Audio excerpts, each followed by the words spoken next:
महाकाल मंदिर के गर्भगृह में बुधवार सुबह मंदिर के पुजारी और संत के बीच हुए विवाद के बाद महाकाल मंदिर समिति ने महंत महावीर नाथ और पुजारी महेश गुरु के मंदिर में प्रवेश पर 15 दिनों के लिए प्रतिबंध लगा दिया है।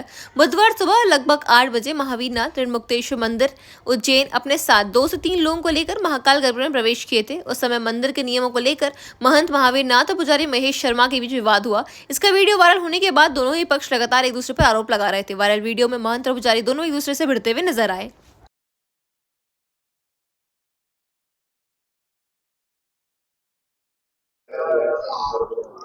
देखिए, अभी विगत दिनों जो श्री महाकालेश्वर मंदिर में एक विवाद की घटना जो है वो सामने आई थी, जिसमें श्री महेश पुजारी जी और श्री महावीर नाथ जी के मध्य एक विवाद हुआ था।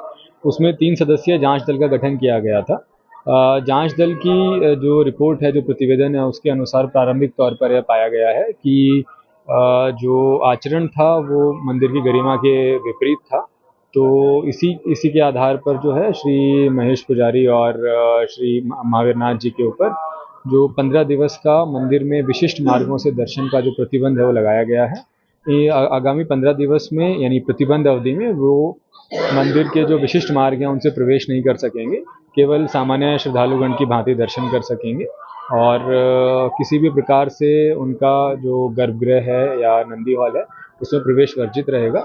जो प्रतिबंध की अवधि है उसके समाप्त होने के उपरांत यथावत वो जो है दर्शन या पूजा कर सकते। इस दौरान सर कोई पूजा पाठ या भी नहीं कर सकते? जी, प्रतिबंध की अवधि में जो चूंकि विशिष्ट मार्गों से प्रवेश प्रतिबंधित किया गया है, तो इस अवधि के समापन के अवधि समाप्त होने के उपरांत ही किसी भी प्रकार का पूजा पाठ कर सकते। सर आगे से जांच चल रही थी, वो जांच में क्या पाया है?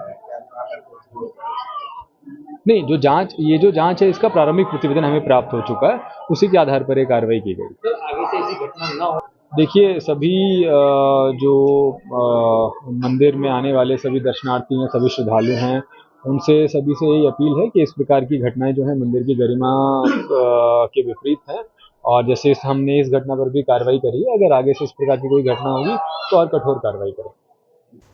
उज्जैन पुलिस ने संवेदनशीलता और सुधारात्मक दृष्टिकोण अपनाते हुए सोशल मीडिया पर आपराधिक रील बनाने वाले 50 से अधिक युवकों को समझाइश दी। पुलिस अधिकारियों ने युवाओं से शांतिपूर्ण बातचीत कर सोशल मीडिया की जिम्मेदारियों और कानूनी सीमाओं की जानकारी दी। समझाइश के बाद युवकों ने सामूहिक रूप से माफी मांगते हुए भविष्य में सकारात्मक और जिम्मेदार पोस्ट करने का संकल्प लिया।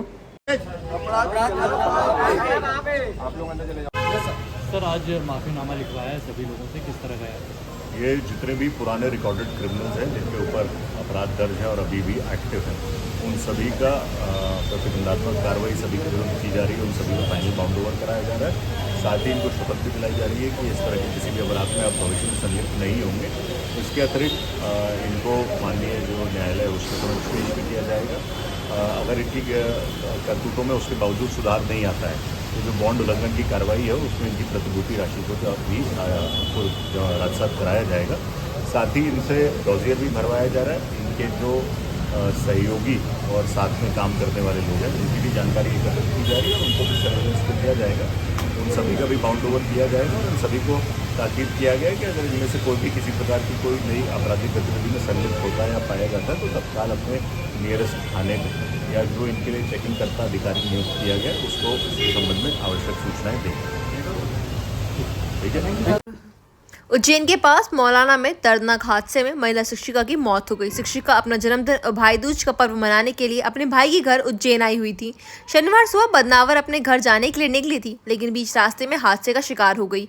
कश्यप विद्यापीठ बदनावर में शिक्षिका स्वाति वैष्णव 40 वर्ष शनिवार सुबह स्कूटी पर सवार होकर भाई के उज्जैन स्थित घर से बदनावर अपने घर के लिए निकली थी। मौलाना के पास अज्ञात वाहन ने शिक्षिका की गाड़ी को टक्कर मार दी, जिसमें उनकी मौत हो गई। शिक्षिका के शव को बड़नगर पोस्टमार्टम के लिए भेजा गया। इधर खबर लगते ही अस्पताल में पहुंचे परिजनों ने बताया कि एक दिन पहले ही शुक्रवार को स्वाति का जन्मदिन था। जन्मदिन अपने परिवार के साथ मनाने गई थी। शनिवार सुबह शिक्षिका बदनावर चौपाटी स्थित अपने घर के लिए निकली थी, लेकिन वहां पहुंचने से पहले ही हादसे का शिकार हो गई। शहर में शराबबंदी के बावजूद अवैध शराब की सप्लाई की जा रही है। जिसमें शराब माफिया सक्रिय है। ऐसे ही एक सूचना पर शुक्रवार को आबकारी विभाग की टीम ने मक्सी रोड स्थित ममता ढाबा पे CPM में कार क्रमांक MP13 CB 8863 से करीब 12 लीटर अवैध शराब जब्त की। कार पर भाजपा का स्टिकर लगा था। आबकारी नियंत्रण कक्ष प्रभारी अधिकारी मुकेश रंगा ने बताया कि कार से राजू पता ईश्वर सिसोदिया को निवासी पांडेखेड़ी मक्सी रोड को गिरफ्तार किया गया। उससे पूछताछ कर पता किया जा रहा है कि उक्त कार किसकी थी तथा शराब कहां से सप्लाई की जा रही है। मामले में जांच के बाद आगे कार्रवाई की जाएगी। आबकारी अमले ने बताया कि मामले में वाहन जिसके नाम पर रजिस्टर होंगे उसी को आरोपी बनाया जाएगा। उप निरीक्षक आबकारी हिमांशु अग्रवाल जांच कर रहे हैं। गिरफ्तार ड्राइवर के खिलाफ 35 आबकारी अधिनियम तहत केस दर्ज किया गया है। उक्त गाड़ी किसी लोकेन निवासी मक्सी रोड के नाम पर दर्ज बताई जा रही है जो भाजपा से जुड़ा है। हालांकि आबकारी अधिकारियों का कहना है कि जाँच की जा रही है। गोंदिया स्थित ट्रेंचिंग ग्राउंड पर कचरा प्रोसेसिंग और खाद निर्माण की प्रक्रिया का निरीक्षण निगम आयुक्त अभिलाष मिश्रा ने शुक्रवार सुबह अपर आयुक्त पवन कुमार सिंह के साथ करते हुए निर्देशित किया कि कचरे की प्रोसेसिंग की प्रक्रिया बढ़ाई जाए ताकि अधिक से अधिक कचरे का निष्पादन किया जा सके। निरीक्षण के दौरान निगम आयुक्त ने ट्रेंचिंग ग्राउंड पर लगे सी बेस्ट निरस्तीकरण की प्रक्रिया की जानकारी ली। साथ ही गीले कचरे में खाद बनाए जाने संबंधित प्रोसेसिंग प्लांट का निरीक्षण करते हुए जानकारी ली गई कि जो खाद बनाई जाती है उसका उपयोग कहां पर किया जाता है। प्लांट प्रभारी शंकर ने बताया कि गीले कचरे से बनी खाद का उपयोग किसानों द्वारा खेतों में खाद के रूप में किया जाता है और सूखे कचरे का उपयोग आईडीए बनाने में किया जाता है जिससे सीमेंट प्लांट को भेजा जाता है। इस प्रकार से हमें कचरे से आय भी प्राप्त होती है जो कि कचरे से कंचन की प्रक्रिया को साकार करती है। इसके साथ गऊघाट स्थित ट्रांसफार्मर स्टेशन का भी निरीक्षण किया जहां कचरे का प्रश्नीकरण करते हुए गोंदिया भेजा जा रहा है। किसी कारण हम देश में आए थे तो हमारी भतीजी कुछ आगे निकल गई थी तो हमारे पुलिस बल माका थाने वाले हमारे सभी ने सबने पूरा ढूंढा बच्ची को और हमारा सुरक्षित कर दिया। बड़ा धन्यवाद है माका थाने का कि इन्होंने अपनी इतनी कोशिश करी फटाफट लगा के और सारी गाड़ियाँ दौड़वा के और हमारी बच्ची आधे घंटे के अंदर हमारे सुरक्षित कर दी गई। पूरे स्टाफ का धन्यवाद करते सर का भी और सर ने बिल्कुल इतनी कोशिश करी कि जी जान लगा दी। 1 घंटे के अंदर सारा बच्चों के हाथ में रख दिया। चलिए फोटो भी ठीक है बेटा, बाय बाय। ठीक है।